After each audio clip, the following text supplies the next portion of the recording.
Hello दोस्तों, स्वागत है आप सबका एक बार फिर हमारे चैनल पर। बात करेंगे इस वीडियो में कार्य पुस्तिका को लेकर अपडेट्स की बात करें तो ये टीचिंग रिलेटेड वीडियो है। चैनल पर पहली बार है तो लाइक करें, सब्सक्राइब करें, आगे भी अपडेट्स मिलते रहेंगे। बात करें शिक्षक साथियों के लिए तो ऐसे विद्यालय जहाँ शिक्षकों की कमी है, यहाँ संसाधन उपलब्ध है और बड़ी स्क्रीन है यानी टीवी स्क्रीन है, तो वहाँ पर भी ये वीडियो प्रसारित किया जा सकता है। इसमें मैं वर्कबुक जो है बच्चों को एक प्रकार से टीचिंग के रूप में बताऊंगा हल करने की, तो ये वीडियो वहाँ प्रसारित कर सकते हैं। अन्य कोई बालक है जो ऑनलाइन टीचिंग करना चाहते हैं, ऑनलाइन जो है कार्य पुस्तिका को हल करना सीखना चाहते हैं, तो उसके लिए ये काफ़ी लाभप्रद वीडियो है।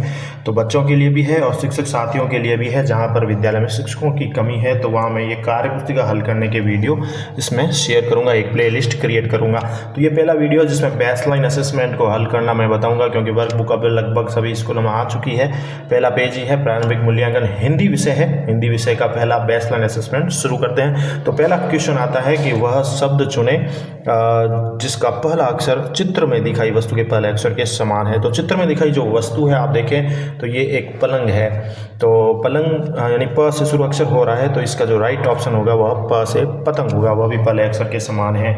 वही बात करें तो दूसरे क्वेश्चन की, तो दूसरा क्वेश्चन इसमें दिया गया है कि वह शब्द चुने जिसका आखिरी अक्षर चित्र में दिखाई वस्तु के आखिरी अक्षर के समान हो। चित्र में लगभग एक गाजर नजर आ रही है, तो गाजर अंतिम अक्षर र होता है और उसी प्रकार से हमें जो है दिखाई वस्तु के आखिरी अक्षर के समान शब्द चुनना है, यानी र आना चाहिए पीछे, तो र आ रहा है क म र, ये राइट है।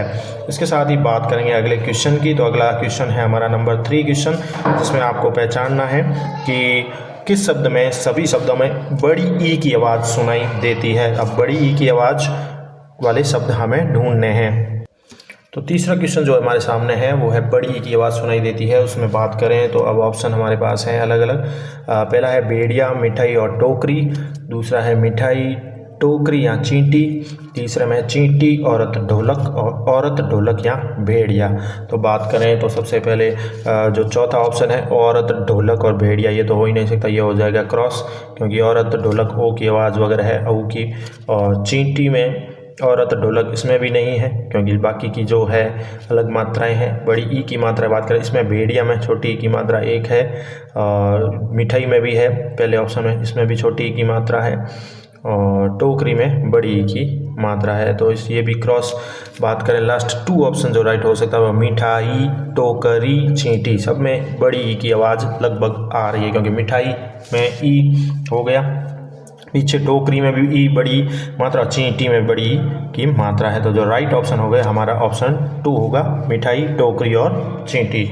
बात करेंगे अगले क्वेश्चन की। मनुष्य का शब्द जो है उसका समानार्थी शब्द आपको चूज करना है। मनुष्य यानी मानव, मानव, तो ये दानव, वन, कानन तो होगा ही नहीं, तो मानव सीधा सा राइट ऑप्शन होगा। अगले क्वेश्चन की बात करेंगे हम, 5वें क्वेश्चन की। 5वां क्वेश्चन आप देखें तो चित्र में आपको एक फल दिखाई दे रहा होगा। फल में आपको पहचानना है नाम क्या है, आम, सेब, पपीता या केला। तो सीधा सा आपको दिख रहा है तो ये पपीता होगा राइट आंसर। बात करेंगे अगले क्वेश्चन की। अगला क्वेश्चन है हमारे पास नंबर 6। चित्र में देखो आपको क्या नज़र आ रहा है, आदमी कौन है, ये किसान है, डाकिया है, अध्यापक है या डॉक्टर है। तो सीधा सा नज़र आ रहे हैं ये बैल है, अभी से किसान है, हल जोत रहा है, तो ये किसान ऑप्शन फर्स्ट राइट हो जाएगा। क्वेश्चन नंबर 7 की बात करें तो क्वेश्चन 7 में बताना है आपको, सही विकल्प चुनना है कि अरे यह मूर्ति तो बहुत सुंदर है। यानी ये जब वाक्य बोला जाता है तो एक प्रकार से एक्सक्लेमेशन है, यानी कि आश्चर्य का भाव है, आश्चर्य हो रहा है व्यक्ति को, अरे यह मूर्ति तो बहुत सुंदर है। तो एक्सक्लेमेशन का चिन्ह जो होता है फर्स्ट वाला ही होता है। ये दूसरा जो है क्वेश्चन मार्क है वो खड़ी पाई है और लास्ट में कॉमा है, तो फर्स्ट ऑप्शन ही है। इसको बोलते हैं एक प्रकार से आश्चर्य का चिन्ह, अरे यह मूर्ति तो बहुत सुंदर है, ये वाला राइट हो जाएगा। क्वेश्चन नंबर 9 की बात करें तो इसमें वाक्य चुनना है जिसमें वर्तनी की गलतियां नहीं हैं। पहला है हम अपना घर सप्ताह में एक बार साफ करते हैं, तो ये बिल्कुल भी गलत है, साफ नहीं करते, इस प्रकार से साफ को लिखते नहीं है। दूसरा है हम अपना घर सप्ताह में एक बार साफ करते हैं, ये भी गलत है। तीसरा हम अपना घर सप्ताह में एक बार साफ करते हैं, ये सही लग रहा है। और चौथा भी देख लेते हैं, हम अपना घर सप्ताह में एक बार साफ करते हैं, तो ये भी गलत है। तो राइट ऑप्शन है वो आपका हो जाएगा तीसरा, जिसमें शुद्ध लिखा हुआ है वर्तनी, हम अपना घर सप्ताह में एक बार साफ करते हैं। इधर बात करेंगे क्वेश्चन नंबर 8 की। क्वेश्चन नंबर 8 में सही सब चूज करना है। अभिमान, अभिमान या अभिमान। तो अभिमान जो शब्द है वो सही जो है वो है क्वेश्चन नंबर जो है 8 में थर्ड ऑप्शन अभिमान राइट है, अभिमान। 10 नंबर की बात करें तो उस शब्द को चुनना है जिसका पहला अक्षर चित्र के नाम का पहला अक्षर भी है। चित्र में आप देख रहे हो एक चित्र नज़र आ रहा है, वो है बकरी का चित्र। तो ब से बकरी होती है, पहला अक्षर हो गया ब। तो पहला अक्षर चित्र के नाम का पहला अक्षर भी है, उस शब्द को चुनना जिसमें ब आ रहा है वो पहला अक्षर है। अब सारस, कीड़ा, हाथी में तो ब नहीं है, पहला अक्षर बगुला है, तो ब आ रहा है बगुला, ब से बगुला, ये राइट होगा।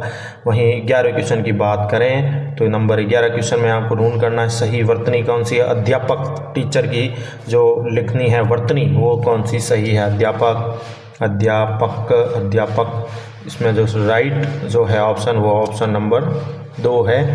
बात करें तो इसमें ये राइट करना होगा अध्यापक, अध्यापक, अध्यापक सही वर्तनी है। तो अब 12 नंबर क्वेश्चन जो है इसी पैसेज को लेकर है। बात करेंगे इस पैसेज में जो ऊँट के बारे में दिया गया पैसेज है।